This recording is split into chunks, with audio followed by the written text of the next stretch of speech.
What's going on, everybody? My name is Jamahl Kersey. I'm a criminal defense and immigration attorney. I run Kersey Law.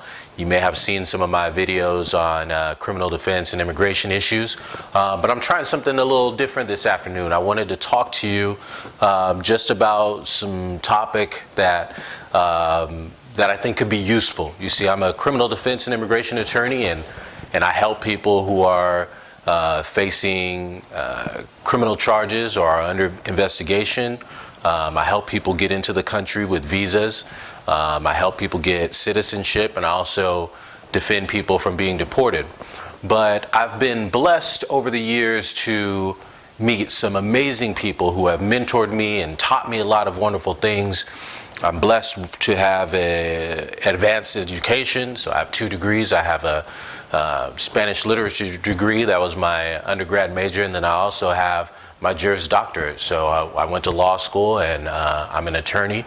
And over the years, I've just been a lifelong student. I'm still a student. I read on the daily, and so I have a lot of knowledge and wisdom to impart. And so I truly believe that if you have a gift, if you have something that could be of use to people, you have a duty and an obligation to give that away. And so I do what I can to mentor law students. I want to start speaking to more college students and high school students and kids, and try and inspire them to essentially be all they can be, because I certainly believe that we can all be great. We can all do amazing things. And so if I can be a catalyst for somebody to do great things, or if I can spark a thought that will lead to somebody living out their dreams, and I think that's an amazing thing, because that's what I do myself. I'm so grateful.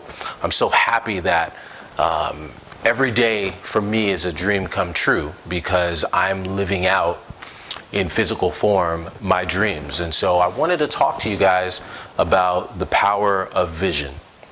All right, so as I mentioned, I run a criminal defense and immigration law firm, and I've had that for about 8 years. I've been fortunate to create a number of jobs. I've had well over 40 interns over the years.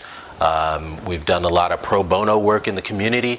I've volunteered my time and given out free legal services, and I've helped many lives over the years, and helped a lot of people out in really difficult situations. And so that's a very fortunate position to be in. But that I just described was all a vision of mine about 15, 16 years ago. And so that's why I want to talk to you about the power of vision, because you too can come up with your own dreams and your own hopes and wonders, and literally have those dreams eventually turn into their physical equivalent. And so I just want to say, a lot of times in life we will have these visions, we'll have these ideas that come to us. And it could be anything. It could be anything like the body that you want. It could be the relationship or marriage that you want. It could be the job you want. It could be the business that you want to create. It could be, anything. We have these little visions that come to us, and they seem amazing. They seem almost sometimes too good to be true.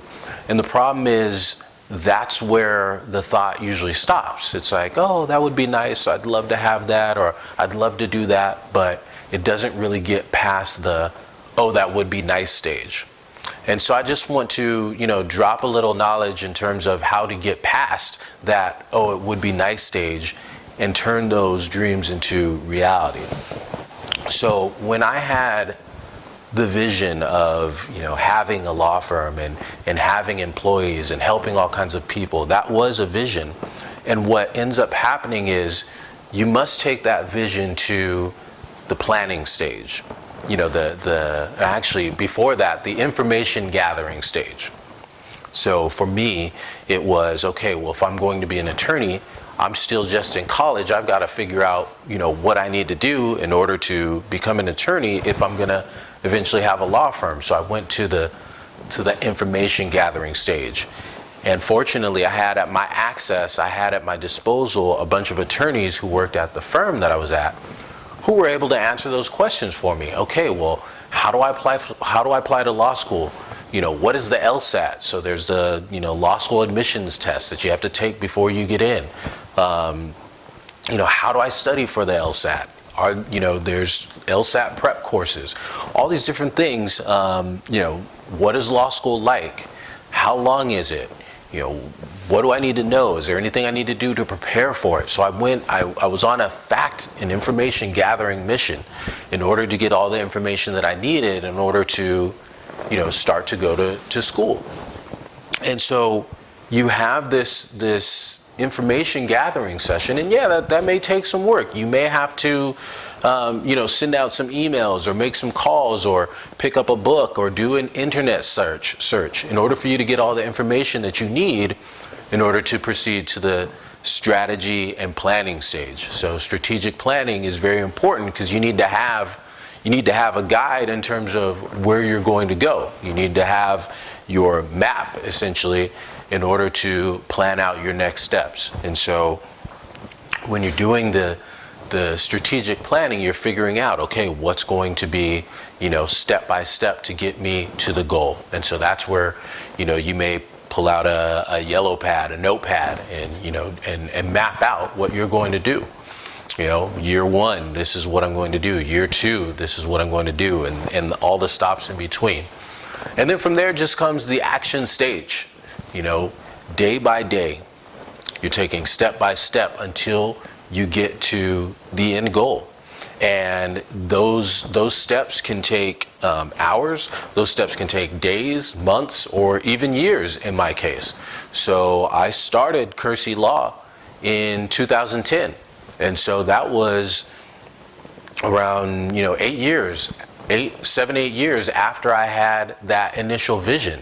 So the bigger the goal, most likely the longer it's going to take. If you have a short-term goal, I want to lose 5 pounds, and that may take you less time, but the plan would be the same thing. The course would be the same thing. You're doing the information gathering stage.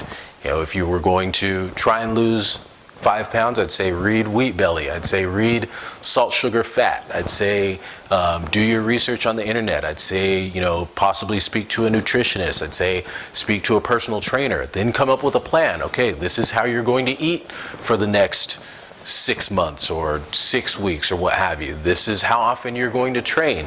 These are the types of workouts you're going to do. And then day by day, you execute the plan until you get to the goal. And that's how it works. With whatever it is that you want to do can be planned out in the same way. Now, mind you, there are going to be tough times. You are going to get knocked off course sometimes. You are going to have setbacks. You're going to fall on your ass sometimes. But if you have the goal in mind, you can always get back on track in order to make it to the goal. I like to use the analogy of a GPS system or your navigation. You ever put in an address, say you're trying to get to a friend's house and you've never been there before, and they give you the address, you put it in, and somehow you miss a turn. Maybe there was traffic or construction and you missed the turn. Well, the GPS doesn't say, oh, well, now you have to U-turn, go back where you came from and circle around. No, it says redirect. It starts to redirect, and then it gives you a new course to take in order to get to the same goal. And so that's the beauty of having a goal. That's the beauty of planning, because when life happens, when life throws you those curveballs, when you get knocked on your ass, you can have a way to get right back on course in order to stay the course and ultimately reach the goal. And so that's where persistence comes in. If your goal means that much to you, if your goal is big enough, you're going to be driven by your passion. You're going to be driven by your willingness to succeed. You're going to be just driven by true grit in order to get to your goal. But you will have to be persistent. You will have to continue to take steps day by day, diligently, persistently, consistently, until you make it to your goal. And then once you make it to your goal, you set another one. And that's how I've done it. That's how I've been goal setting, even if it wasn't formal on paper, even if it was just in my mind. I do suggest writing your goals out. I do suggest putting them to paper, because there's just something to be said for putting your goals to paper. The mechanics of writing something out triggers certain activity in your brain and your mind that has the effect of causing a more solidified commitment to carrying it out. So I highly recommend to write out the goals. But yeah, like I said, taking the steps day by day and having patience. Too many people want what they want right now. No one wants to put in the time. No one wants to work for it. But you've got to be patient and enjoy the journey. The joy and the happiness is in the journey, not the destination. So that's where a lot of people get caught up too, in this whole thing of, when I finally graduate, that's when I'll be happy. When I get the job, or when I start the business and it starts making money, that's when I'll be happy. When I'm able to travel around the world, that's when I'll be happy. When I live in this area, that's when I'll be happy. When I drive this car, no. All those things are a byproduct of you taking the journey and enjoying the journey, embracing the journey. But those are not the thing that will make you happy. Because in fact, when you get them, you'll find that the desire that you had to have them far exceeds the joy that you experience in having them. I'll say that again, because I kind of messed that up. The desire you feel for having the thing will far out exceed the joy that you have in actually experiencing the thing or having the thing. And so that's why you have to embrace the journey. You have to love the journey. Enjoy the grind. So it's Friday afternoon, and I just wanted to give that insight on the power of vision. That's how you see high achieving people. That's how they get there. You don't just stumble and fall into success. You don't stumble and fall into having an amazing business, into having an amazing career. It's the result of plans. It's the result of vision. And actually taking that vision, if you have a vision of something, it's there for a reason. It's generally there because it's possible for you to achieve. It may be hard, and in fact, if it's a bigger dream, if it's a monumental dream, it's going to be hard. If it was easy, everybody else would do it. But if it means that much to you, you will do it. And so don't discount, don't undervalue or underestimate the power of your mind to help propel you to get to where you want to go. So I hope that that information on the power of vision is helpful to you. Like I said, I enjoy a pretty great life. I've been blessed with many amazing people in my life and many wonderful things, and I feel a moral obligation and duty to impart my knowledge on everyone else. And so if this meant something to you, feel free to comment below. Let me know what you thought about the message.